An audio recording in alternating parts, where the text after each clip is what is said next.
बिस्मिल्लाहिर्रहमानिर्रहीम।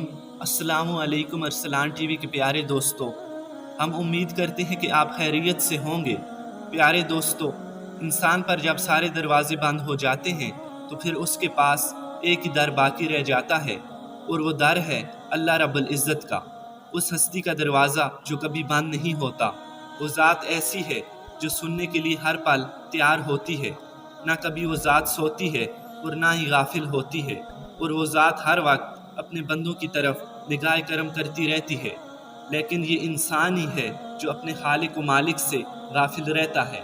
लेकिन इसके बावजूद अल्लाह ताला फरमाता है कि जब भी किसी परेशानी में मेरे बंदे मुझे पुकारते हैं तो मैं उनकी दुआ कबूल करता हूँ। लेकिन इंसान को अल्लाह पर भरोसा ही नहीं। अलबत्ता जब जब इस इंसान ने अल्लाह पर भरोसा और यकीन किया है, अल्लाह ताला ने उसकी ऐसी मदद की है जिसका उसे गुमान भी नहीं होता। दोस्तों, आज की इस वीडियो में हम आपको अल्लाह पर भरोसे के बारे में सच्ची कहानी सुनाने जा रहे हैं, जिसको सुनकर ईमान और यकीन में इजाफा होता है। तो दोस्तों, ये अल्लाह पर भरोसा और यकीन के वाक़यात सुनने के लिए हमारी आज की वीडियो को आखिर तक ज़रूर देखिएगा। अरसलान टीवी के प्यारे दोस्तों, कहानी की तरफ बढ़ने से पहले आपसे गुजारिश की जाती है कि अगर आप हमारे चैनल अरसलान टीवी की वीडियो पहली बार देख रहे हैं और अभी तक आपने हमारा चैनल सब्सक्राइब नहीं किया, तो सबसे पहले आप हमारा चैनल ज़रूर सब्सक्राइब कर लें और साथ ही लगे बेल के बटन को भी प्रेस कर दें, ताकि आपके पास हमारी हर आने वाली नई वीडियो का नोटिफिकेशन पहुंच सके। अहबाब, अल्लाह पर भरोसे की ऐसी कहानी जो न सिर्फ हमारा ईमान ताज़ा कर देगी, बल्कि हमें ऐसी हकीकत से भी रोशना कर देगी कि अल्लाह पे कामिल यकीन कैसे इंसान को गरीब से अमीर और फ़कीर से बादशाह बना सकता है। ये किस्सा है एक आबिद का। एक आबिद अपनी ज़रूरत का रिज़्क़ कमाता और बाकी वक्त अल्लाह की इबादत में गुजारता था। एक मरतबा उसे मुसलसल कई रोज़ तक कहीं भी मजदूरी न मिली और नौबत फाकों तक पहुँच गई। खुद भी भूखा रहा और अहल व अयाल भी भूख की चक्की में पिसते रहे। जब मामला आज से बढ़ गया तो उसने अपनी जोजा से कहा कि कल मैं मजदूरी के लिए जाऊंगा, तो तुम दुआ करना। अल्लाह ताला तमाम मखलूक को रिस्क देने वाला है, वो हमें भी मारूम ना रखेगा। उस आबिद की जोजा ने भी यही बात कही कि हम यकीन कामिल के साथ रिस्क की तलाश में निकलेंगे तो अल्लाह ताला ज़रूर कोई राह निकालेगा। जैसे ही सुबह हुई तो वो आबिद अल्लाह का नाम लेकर निकल पड़ा और दूसरे मजदूरों के साथ बैठ गया। जिन लोगों को मजदूरों की ज़रूरत होती वो वहाँ से मजदूर ले जाते।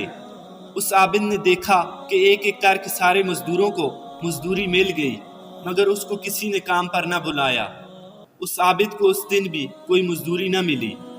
जब उस आबिद ने ये सूरत हाल देखी तो कहने लगा, अल्लाह की कसम, मैं आज अपने मालिक की हकीकी की मजदूरी करूँगा, यानी उसकी इबादत करूँगा। चुनाचे वो दरिया पर चला गया और वुज़ू करके नवाफिल पढ़ने लगा। उस आबिद ने सारा दिन अल्लाह की खूब इबादत की। शाम को जब घर को पलटा तो उसकी बीवी ने पूछा कि क्या किसी के यहाँ आपको मजदूरी मिली? उस आबिद ने कहा, हाँ, मैं तो आज बहुत करीम मालिक के यहाँ मजदूरी की है। उसने वादा किया है कि वो मुझे इस मजदूरी का बहुत अच्छा सिला देगा। दूसरी सुबह दोबारा ये आबिद मजदूरी की साख में खड़ा हो गया। फिर किसी ने भी उसे मजदूरी के लिए ना बुलाया। बाकी मजदूरों को वो ले गए, लेकिन ये बेचारा फिर अकेला रह गया। अब इसने सोचा कि आज फिर मैं अल्लाह की इबादत करूँगा। फिर दरिया किनारे जाकर इबादत करने लगा, और जब शाम वापस गया तो बीवी ने पूछा, मजदूरी मिली? उस आबिद ने कहा कि मैंने आज फिर बड़े करीम की मजदूरी की है, लेकिन मेरे मालिक ने इंशाअल्लाह वादा कर रखा है कि वो मुझे इस मजदूरी का पूरा पूरा बदला देगा। मेरी उजरत उस करीम के पास जमा हो रही है। अब फाकों की मारी जोजा ये बात सुनकर लड़ने झगड़ने लगी कि कई दिन से फाके चल रहे हैं, बच्चों की हालत देखी नहीं जाती।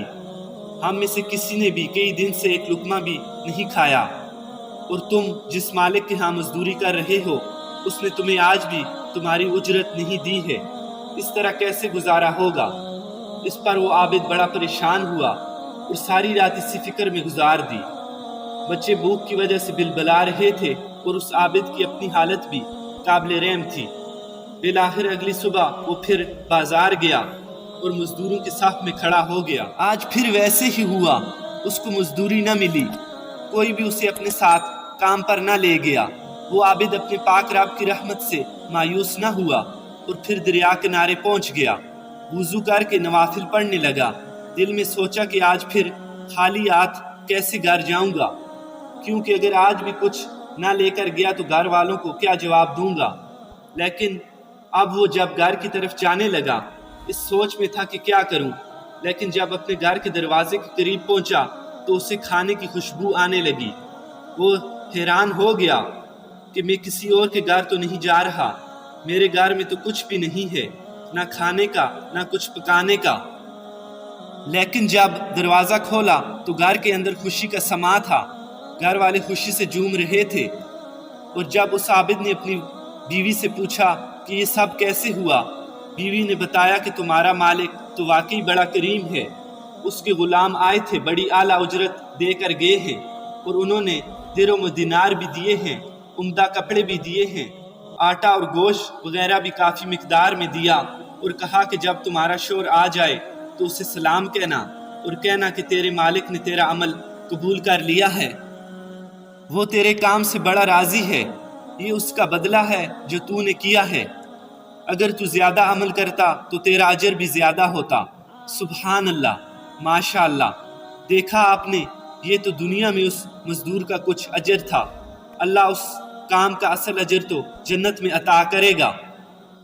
یقیناً اللہ کسی کا عمل ضائع نہیں کرتا۔